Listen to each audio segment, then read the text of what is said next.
This has been a huge week for two historic firsts for African Americans. Up first is the first black Attorney General, Eric Holder. He could become the first Attorney General in American history to be held in contempt of Congress. We'll discuss more of that in our roundtable. But first, history was made this week at the Southern Baptist Convention when they elected their first black president. Now, I'm sure the SBC founders are rolling in their graves because in Augusta, Georgia in 1845, the SBC was founded after Southern members split from Northern Baptists over the Southerners' defense of slavery, segregation, and white supremacy. Of course, the SBC had a long history doing Jim Crow as well, and it took until the early 90s for an apology to come forth from the SBC when it came to the issue of slavery. Today, the SBC is the largest Baptist denomination in the world, with more than 16 million members in 45,000 churches throughout the U.S. This week, after 167 years in a historic move, Fred Luter from New Orleans was elected as its first African-American president. He joins us right now. Sir, welcome to Washington Watch. Thank you, Roland. It's an honor, man, to be with you and with your audience. Now, what does it really mean for the SBC, for its churches, for its members, for you to become the first African-American president? And how do you plan on leading the SBC over the next 2 years? I think it means to the SBC that this is not the same Southern Baptist Convention that was started years ago as a result of slavery. This convention, in all the years that I've been a part of, and I've been a part of for 25 years, I've seen through the years, Roland, where they have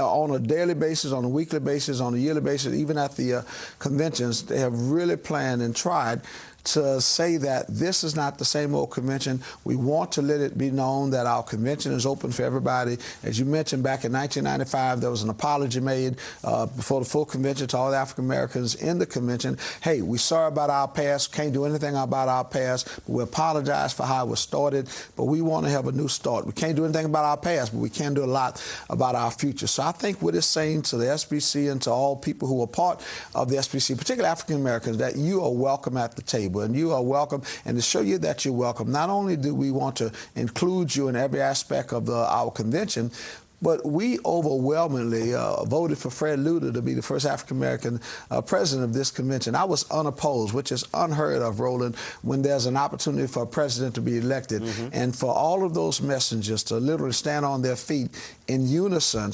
whites, black, Asians, Hispanics, and say they affirm me, it says that this is not their grandfather's convention anymore. Now, of course, the SBC is often considered to be a bastion of conservative pastors, and we've seen the SBC get involved in different political issues.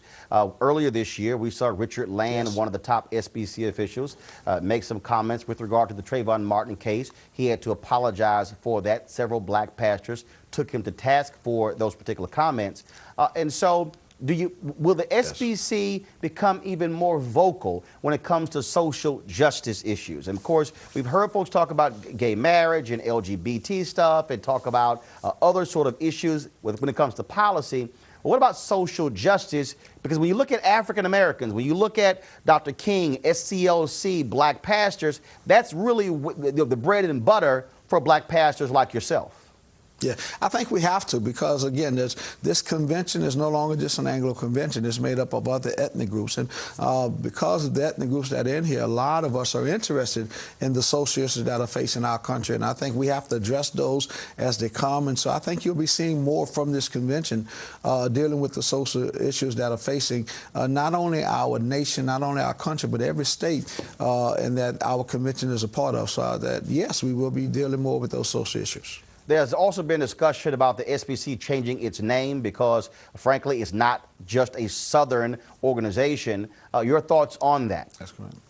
Yes, even at this convention, there was a vote that those of churches in areas other than the South. And we have a lot of churches rolling all across the country, as far as west as California, up in New York and Washington, D.C. area where you're at, and a lot of them feel that the name Southern Baptist hinder a lot of their work. So what the convention decided to do this year was that to add a descriptor that if you wanted to use Great Commission Baptist Church, you can do that. You're still a part of the Southern Baptist Convention, but this is just another descriptor that you can use. So it would not hinder you from doing ministry in places that you live at other than the South. So I think it was a good move. It was a difficult thing to do because there are so many people in the convention, particularly some of the older members of our convention, who just love that name. And so it was a win-win situation because we're not getting rid of the name. We're just adding a descriptor for those younger pastors and churches